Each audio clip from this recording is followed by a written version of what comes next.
na siya'y pumarito sa aking sanglibutan. Namatay at nagdusa para sa aking mga kasama. Sumasampalataya ako na siya'y nabuhay na muli upang ako'y magkaroon ng panibagong buhay.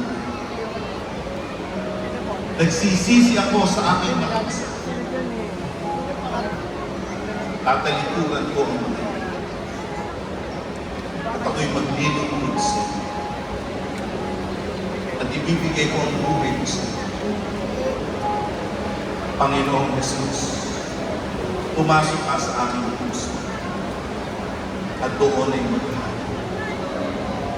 Salamat sa pagkat ako'y minamahal mo at iniibig mo sa kabila ng aking magiging pagsa.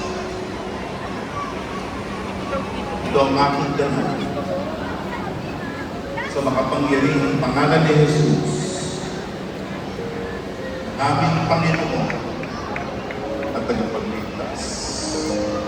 Amen. Amen. Praise the name of the Lord.